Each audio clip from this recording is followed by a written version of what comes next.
오늘 함께 은혜 나누실 말씀은 마가복음 1장 1절부터 5절까지 말씀입니다. 하나님의 아들 예수 그리스도의 복음의 시작이라. 선지자 이사야의 글에 보라, 내가 내 사자를 내 앞에 보내노니 그가 내 길을 준비하리라. 광야에 외치는 자의 소리가 있어 이르되 너희는 주의 길을 준비하라. 그의 오실 길을 곧게 하라. 기록된 것과 같이 침례 요한이 광야에 이르러 죄 사함을 받게 하는 회개의 침례를 전파하니 온 유대 지방과 예루살렘 사람이 다 나아가 자기 죄를 자복하고 요단강에서 그에게 침례를 받더라. 아멘. 마가복음 1장 1절부터 5절까지 말씀을 중심으로 자복과 회개라는 제목으로 함께 은혜를 나누기 원합니다. 여러분, 짝퉁 하면 혹시 가장 먼저 떠오르는 그런 이미지 있으십니까? 저는 짝퉁하면 중국이 먼저 떠오릅니다. 아마 세계 모든 짝퉁의 원산지가 중국이 아닐까 싶은데요. 그런데 최근에 재밌는 사실을 알게 되었습니다. 조선시대에도 짝퉁이 있었다는 겁니다. 그리고 그 짝퉁을 판매하는 판매업자가 있었다고 합니다. 짝퉁 판매업자를 안화상이라고 했다는데요. 이제 예전에 윤기라는 분이 쓴 이 무명자집이라는 그 책의 기록에 따르면 도라지를 인삼으로, 까마귀 고기를 꿩고기로, 말고기를 소고기로 속이는 자도 있고, 누룩에 술찌개미를 넣고 메주에 팥을 섞는 자도 있다. 요즘은 소금이 귀한데 간신히 사고 보면 메밀가루가 섞여 있다. 이런 기록이 남아 있을 정도입니다. 이 중에 가장 짝퉁 제작이 활발했던 분야가 있었답니다. 심지어 임금님도 속았다고 그러는데요. 바로 이 물품입니다. 바로 인삼입니다. 이제 임금님에게 진상을 해야 되는데 가격이 너무 높게 올라가지고 정해진 물량을 맞추기가 어려워지게 되었답니다. 그래서 짝퉁으로 진상을 했다는 것이죠. 근데 이제 이 짝퉁 인삼에는 두 가지 종류가 있는데 부삼과 그리고 조삼이라고 합니다. 부삼은 이제 작은 인삼에다가 풀로 다른 도라지나 더덕 같은 줄기들을 붙여서 크기를 키운 것입니다. 더 풍성하게 보이기 원하는 것이죠. 그런가 하면 이제 조삼이라는 것은 인삼 껍질을 그대로 유지하고서 속을 파내고 안에 풀을 넣어서 그렇게 제작을 했다고 합니다. 이 부삼과 조삼을 통해서 알 수 있는 짝퉁의 속성이 있습니다. 첫 번째는 이제 귀하고 값비싼 것을 짝퉁으로 만든다는 것이고요. 또 두 번째는 짝퉁은 내실은 없는데 외양만 부풀리고 겉모습만 번지르르게 한다는 것이죠. 저는 이 강의를 들으면서 우리 신앙에도 짝퉁이 있다는 생각을 했습니다. 실제로 우리가 많이 보고 듣고 있지 않습니까? 가짜 신앙, 이 짝퉁 신앙의 속성도 마찬가지입니다. 신앙의 모습은 있는 것 같은데 신앙의 내용은 없는 것이죠. 짝퉁 인삼이 인삼의 모습이기는 하지만 그러나 인삼은 아닌 것처럼 짝퉁 신앙은 그 모습은 신앙적이지만 사실은 신앙은 아닌 것이죠. 가짜 신앙입니다. 왜 이런 신앙의 모습들이 나타나는 것일까요? 앞에서 살펴봤던 이 짝퉁의 속성을 통해서 생각해 본다면 우선 신앙은요 아주 귀한 것이기 때문입니다. 귀하지 않다면 가짜가 나오지 않습니다. 그런가 하면 이제 짝퉁의 신앙의 모습이 나타나는 또 다른 이유는 진짜 신앙의 모습을 갖고 싶기는 하지만 그러나 그 진짜의 내용이 없기 때문입니다. 왜 없습니까? 왜냐하면 진짜 신앙의 모습을 갖기 위한 그 조건을 이루지 못했기 때문입니다. 진짜 신앙의 조건, 그것은 뭘까요? 바로 그것은 회개입니다. 많은 사람들이 교회를 다니면서 내가 크리스천이라고 생각하면서 예배에 참석하지만 그 가운데 참된 크리스천이 많이 없다는데 우리는 어느 정도 동의하고 있지 않습니까? 왜 이런 간증 들어보셨을 것입니다. 어떤 장로님이 꿈에 천국을 갔습니다. 그런데 가보니까 함께 다니던 성도들의 모습이 보이지 않는 것입니다. 전체 성도에서 약 10%, 10명 중에 한 명만 천국에서 만났더랍니다. 그런데 그 10명 중에 한 명이 어떤 사람이었냐면 자기가 믿음이 있다고 앞에서 활개치고 다니던 그런 사람들이 아니라 오히려 저 뒤에서 구석에서 조용하게 신앙생활했던 그런 성도들만 보이더라는 것이죠. 왜냐하면 진정한 회개가 없었기 때문에. 진정한 회개가 없이는 참된 거듭남은 뒤따르지 않습니다. 이 사실이 굉장히 중요합니다. 이 대목에서 우리가 잠깐 이 마가복음의 저자에 대한 이야기를 좀 할 필요가 있습니다. 마가복음은요, 마가가 썼죠. 마가 요한이라고 하는 이 마가는 사도행전의 초반에 나오는 이 마가의 다락방에 마가하면서 동시에 바나바의 사촌으로 기록되어 있습니다. 골로새서 4장 10절에 보면 한국어 성경은 바나바의 생질이라고 번역했지만 사실은 사촌이라는 뜻입니다. 이제 바울과 바나바의 첫 번째 선교 여행에 동참하기도 합니다. 하지만 중간에 선교 여행이 위험해지자 이제 포기하고 돌아오게 되는 거죠. 그래서 이 마가 때문에 이 함께 동역했던 바울과 바나바가 서로 갈라지는 일이 생기게 되기도 합니다. 마가가 느꼈을 이 비참함 혹시 아시겠습니까? 저는 중간에 주의 종이 되기를 포기하려고 했던 때가 있기 때문에 마가가 가졌을 이 좌절감, 우울감을 10분 이해합니다. 그런데 하나님께서는요, 이 실패하고 넘어진 인생을 다시 세워주는 분이세요. 좌절하고 실패했던 마가를 베드로가 다시 불러주는 겁니다. 마가는 베드로의 통역관으로 일을 했다는 기록이 있습니다. 그런데 그냥 통역관으로만 일을 했던 것이 아니죠. 베드로는 아들처럼 마가를 돌보았고 실제로 자신의 편지에서 그렇게 증언합니다. 베드로전서 5장 13절 보니까 택하심을 함께 받은 바벨론에 있는 교회가 너희에게 문안하고 내 아들 마가도 그리 하느니라. 마가는 베드로의 이 세심한 케어를 받고 성장을 했던 것이죠. 어떤 케어고 어떤 양육이었을까요? 그것은 바로 베드로가 예수님께 받았던 케어이고 그리고 양육이었던 것입니다. 베드로가 어떤 사람입니까? 예수님을 가장 가까이서 따라다니던 사람, 그랬지만 예수님을 면전에서 거부하고 저주했던 사람입니다. 베드로는 자기가 가장 예수님을 잘 따른다고 생각했던 사람 아니었겠습니까? 그래서 자기가 아니면 예수님의 우편에 앉을 수 있는 사람이 어디 있겠냐면서 가장 앞에서 그야말로 설쳤던 사람이었습니다. 그런데 가장 힘들었던 고난의 시기가 왔을 때 베드로는 예수님을 떠나고 맙니다. 그렇게 자신했던 자신의 신앙이 가짜인 것이 드러난 것이죠. 그때 베드로가 겪었을 좌절, 상실감 어땠을까요? 그때 예수님께서 베드로에게 찾아오십니다. 베드로를 먹이고 위로해 주십니다. 다시 사명을 주십니다. 예수님을 진정으로 만난 베드로는 시대에 그 복음을 전하는 위대한 사도가 된 것입니다. 그리고 그런 베드로는 실패하고 좌절했던 그 마가를 자신의 아들로서 품어주고 믿음 안에서 다시 성장하게 해주는 것입니다. 마가복음의 복음은 바로 이겁니다.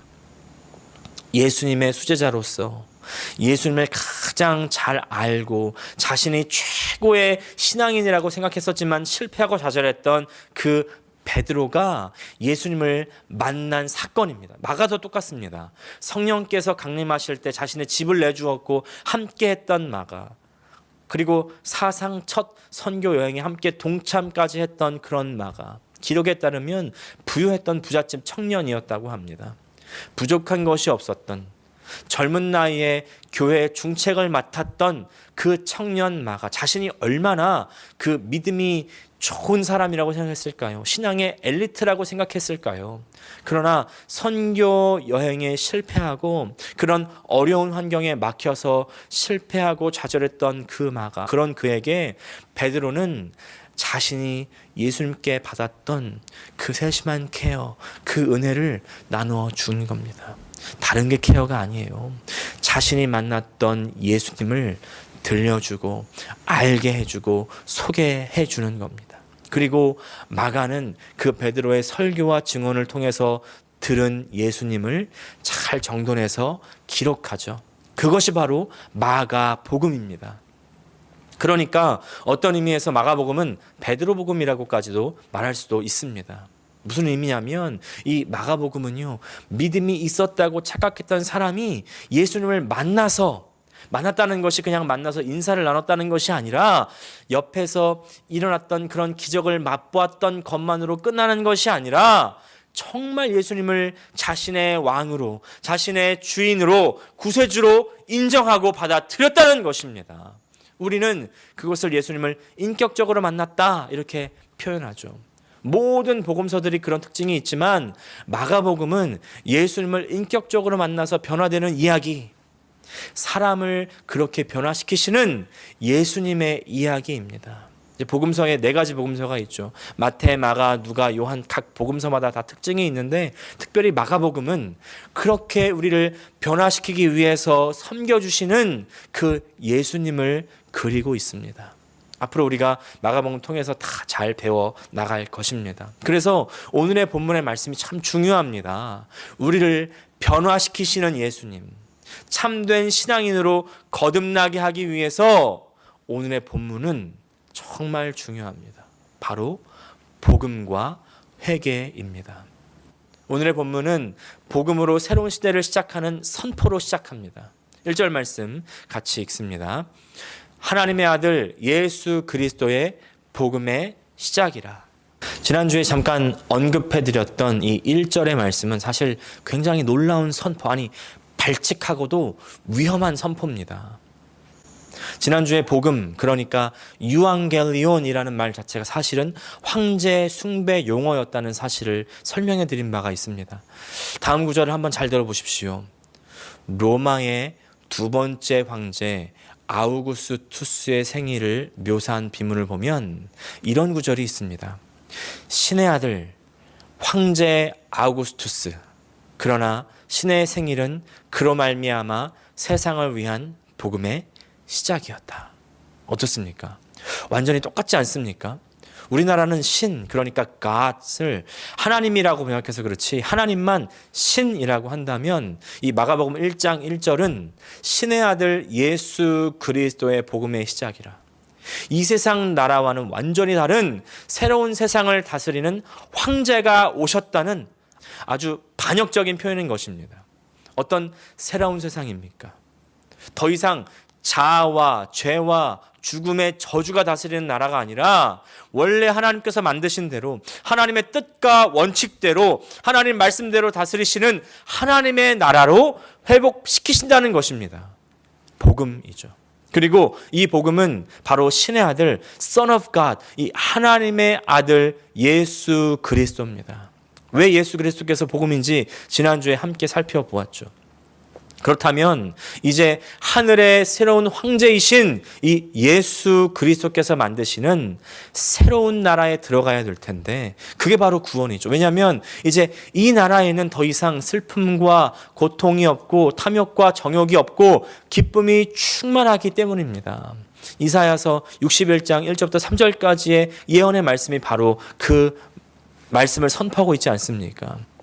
가난한 사람들에게 기쁜 소식을 전하고 상한 마음을 싸매어 주고 포로에게 자유를 선포하고 갇힌 사람에게 석방을 선언하고 주님의 은혜의 해와 우리 하나님의 보복의 날을 선언하고 모든 슬퍼하는 사람을 위로하게 하셨다. 시온에서 슬퍼하는 사람들에게 제 대신 화관을 씌워주시며 슬픔 대신에 기쁨의 기름을 발라주시며 괴로운 마음 대신에 찬송이 마음에 가득 차게 하셨다. 하나님의 나라에 들어가야 이런 구원의 은혜가 임하는 것이죠. 하나님의 나라에 들어가기 위해서는 그 나라 백성이 되어야 됩니다. 그러면 백성이 되기 위해서는 어떻게 해야 될까요? 먼저 오늘의 본문 2절과 3절 말씀입니다. 선지자 이사야의 글에 보라, 내가 내 사자를 내 앞에 보내노니 그가 내 길을 준비하리라. 광야에 외치는 자의 소리가 있어 이르되 너희는 주의 길을 준비하라. 그의 오실 길을 곧게 하라. 기록된 것과 같이. 이 새로운 나라와 새로운 황제를 위해서 이제 미리 준비하는 사람이 예비가 되었습니다. 그 사람은 바로 침례 요한입니다. 계속해서 4절과 5절 말씀 읽습니다. 침례 요한이 광야에 이르러 죄사함을 받게 하는 회개의 침례를 전파하니 온 유대 지방과 예루살렘 사람이 다 나아가 자기 죄를 자복하고 요단강에서 그에게 침례를 받더라. 침례 요한의 중요한 사역을 소개합니다. 바로 회개의 침례입니다. 새로운 나라를 준비하는 데 있어서 가장 중요한 것이 바로 회개이기 때문에 그렇습니다. 회개가 없으면 이 나라에 들어갈 수가 없습니다. 들어가지 못할 뿐만 아니라 죽습니다. 멸망입니다. 회개는 이 나라 백성이 되어서 영생을 하게 하는 가장 첫 번째 관문이요 요소인 것입니다. 그리스도인이라고 하는 사람치고 회개하지 않은 사람이 없죠. 하지만 회개에 대한 의미가 각자 다른 것도 사실입니다. 왜냐하면 회개에 대한 정확한 의미를 잘 모르고 있기 때문입니다. 우리는 회개가 무엇인지를 아주 정확하게 이해할 필요가 있습니다. 우리가 먼저 회개와 더불어서 함께 쓰는 비슷한 용어가 하나 있죠. 그것은 자복입니다. 침례 요한은 회개의 침례를 베풀었다고 하는데, 그런데 침례를 받는 사람들은 자복하면서 침례를 받았습니다. 이게 어떤 의미일까요? 회개와 자복이라는 이 단어 우리가 많이는 쓰는데 어떤 차이가 있을까요? 이지철 목사님이 자신의 책 성숙자반이라는 책에서 자복과 회개의 의미를 이렇게 설명합니다. 우리말 자복하다라고 번역한 헬라어 이 엑소몰로게오라는 이 단어에는 세 가지 의미가 있다는 겁니다. 첫 번째는 고백한다라는 뜻입니다. 제가 이러이러한 잘못을 범했습니다 라고 자신의 잘못을 고백하는 겁니다. 두 번째 의미는 동의하다라는 뜻입니다. 당신이 지적하신 제 잘못을 내가 인정하겠습니다 라고 동의한다는 겁니다. 세 번째 의미는 약속한다는 뜻입니다. 앞으로 바르게 살겠습니다 라고 약속하는 것입니다. 이 세 가지 의미, 고백, 동의, 약속에 공통점이 있습니다. 바로 그것은 우리의 입으로, 말로 이루어진다는 것이죠. 근데 그에 반해서 회개하다라는 이 헬라어는요, 메타노에오라는 말인데 180도 돌아서거나 아주 길을 바꾸는 것을 의미합니다. 쉽게 말해서 동쪽으로 가던 사람이 자신이 잘못된 방향으로 가고 있음을 깨닫는 즉시 서쪽으로 돌아서는 것, 또는 이 A라는 길을 가다가 그 길이 틀린 길이었다는 것을 깨닫는 순간 B라는 길로 바꾸는 것입니다. 또 회개는요, 자기가 움켜쥐고 있던 것을 놓아버리는 그것을 의미하기도 합니다. 정리하면 돌아서는 것, 길을 바꾸는 것, 그리고 포기하는 것입니다. 여기서 알 수 있는 회개의 특징은 말이 아니라 행동이라는 겁니다. 회개는 행동입니다. 그런데 우리가 주로 하는 회개의 행동은 어떻습니까? 내가 무엇을 잘못했습니다. 용서해 주세요. 라는 기도라고 주로 생각하죠. 그러나 그것은 착각입니다. 회개는 전혀 그런 것이 아닙니다. 그것은 그냥 자복일 뿐입니다. 물론 자복, 그러니까 하나님, 내가 이런 잘못을 했습니다. 용서해 주세요. 다시는 이런 죄를 짓지 않겠습니다. 이렇게 회개를 시작할 수 있습니다. 자복으로 회개를 시작할 수 있죠. 하지만 회개는 행동으로 나타나야 된다는 것이죠. 삶으로 나와야 됩니다. 이재철 목사님은 이 자복과 회개를 점과 선으로 표현합니다. 자복은 점과 같다는 것이죠. 자신의 잘못을 깨닫는 즉시 하나님께 자복하는 것은 하나의 점을 찍는 겁니다. 반면에 회개는 선이라는 것이죠. 회개는 지속적인 삶으로 드러나기 때문이라는 것입니다. 그러므로 이 점이 선의 시작일 수는 있지만 그러나 점 자체가 선일 수는 없는 것처럼 자복이 회개의 출발점일 수는 있지만 자복 그 자체가 회개일 수는 없다는 거죠. 현재 교회가 이렇게 욕을 먹고 신뢰를 잃은 이유가 바로 여기에 있다고 생각합니다. 최근에 어떤 IT 유튜버의 리뷰를 보았는데요. 요새 핸드폰 모두 다 이 스마트폰을 쓰시는데 스마트폰을 쓰면서 함께 많이 쓰는 물건으로 보조 배터리가 있습니다. 왜냐하면 스마트폰 배터리가 금방 닳기 때문입니다. 예전에 우리가 쓰던 이 플립폰, 피처폰은 배터리가 일주일도 가고 그랬는데, 지금 스마트폰은 하루도 가지 않는 일이 허다하기 때문에 이제 보조 배터리를 쓰는 경우가 많이 있습니다. 그런데 최근에 한국에서 꽤 인기가 있는 이 보조 배터리가 있어서 이 유튜버가 리뷰를 해봤다는 겁니다. 이 보조 배터리는 다른 것에 비해서 크기가 약 2분의 1인데 비해서 용량은 2배인 배터리였다는 겁니다. 그런데 그 밑에 리뷰도 400여 개가 넘게 달려 있으니까 이게 신뢰를 안 할 수가 없었다는 것이죠. 하지만 도저히 상식적으로 믿어지지가 않아서 직접 사서 리뷰를 해보았다는 겁니다. 그런데 아니나 다를까 직접 실험한 결과 그 보조 배터리는 용량이 뻥튀기가 되어 있었다는 것이 밝혀진 겁니다. 저는 그 리뷰를 보자마자 제 머릿속에 든 생각이, 역시 중국제 사지 말아야지 라는 생각이었습니다. 물론 중국에 분명히 싸면서도 아주 좋은 품질의 배터리가 있겠죠. 하지만 이 사건이 제 마음속에 크게 남아서 중국제의 모든 물건들에 대한 신뢰를 잊어버리게 된 겁니다. 우리 그런 경험 많이 있지 않으십니까? 우리가 한번 짝퉁을 경험하면, 가짜를 경험하면 이제 그 물건을 비롯해서 그 물건을 파는 가게, 그 물건을 파는 사람 다 못 믿어온 겁니다. 신뢰를 상실해버리죠. 교회도 마찬가지가 되었습니다. 물론 좋은 교회, 신실하고도 은혜로운 교회들, 성도들 있습니다. 많습니다. 하지만 몇몇 짝퉁 교회들, 몇몇 짝퉁 성도들, 특별히 짝퉁 목사들 경험해보고 나면 교회, 성도, 목사에 대한 신뢰가 폭락합니다. 목사에 대한 신뢰만 하락하는 것은 괜찮은데 문제는 뭡니까? 예수님에 대한 그 신뢰가 하락한다는 데 있습니다. 이 문제는요, 여러 가지 요소들이 있지만 그중 가장 큰 것 중에 하나는 우리의 회개가 자복에만 미치고 있다는 데 있는 겁니다. 그렇다면 우리는 어떻게 자복에서부터 진정한 회개로 나아가야 할까요? 여기에 우리의 방점이 있습니다. 오늘 침례 요한은 회개의 침례를 베풀었습니다. 그리고 회개하라는 메시지를 외쳤습니다. 누가복음 3장 7절부터 8절을 보면 요한이 침례받으러 나오는 무리에게 이르되 독사의 자식들아 누가 너희에게 일러 장차올 진노를 피하라 하더냐. 그러므로 회개에 합당한 열매를 맺고 속으로 아브라함이 우리 조상이라 말하지 말라. 침례 요한이 회개의 열매를 맺으라고 외칩니다. 근데 그렇게 외치니까 사람들은요, 이제 회개의 열매가 도대체 무엇인지 그 의미를 묻습니다. 9절 다음 절에 구체적으로 뭘 어떻게 하라는 말입니까? 그러니까 요한의 대답이 다음에 나옵니다. 10절부터 이제 옷과 먹을 것을 나눠 주라고 하고, 그리고 세리들은 부과된 것 외에는 거두지 말라.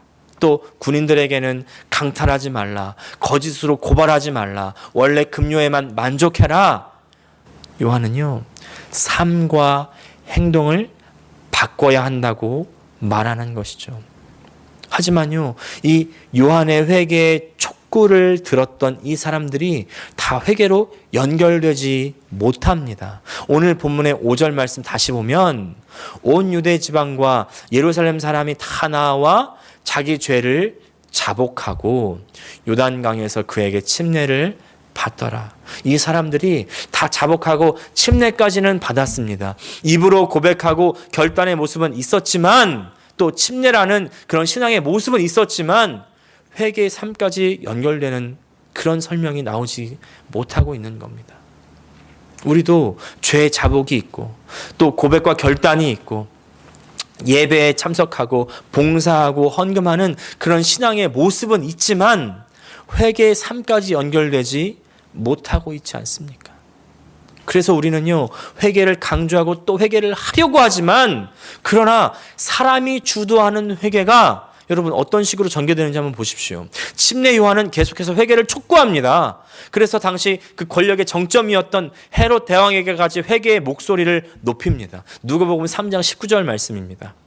분봉왕 헤롯은 그의 동생의 아내 헤로디아의 일과 또 자기가 행한 모든 악한 일로 말미암아 요한에게 책망을 받고, 자, 요한은 헤롯 왕의 그 부도덕한 일을 책망합니다.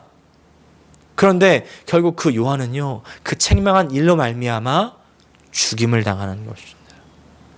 무슨 말입니까?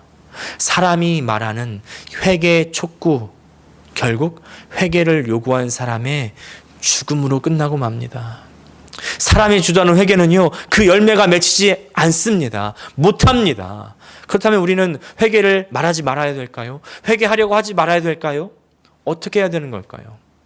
우리는 회개를 말해야 됩니다. 말해야 되지만 그러나 말하는 것만으로는 부족하다는 것이죠. 아니, 말하는 것은 회개에 대한 바른 방향이 아닙니다. 우리는 회개에 대한 방향성을 잘 잡아야 됩니다.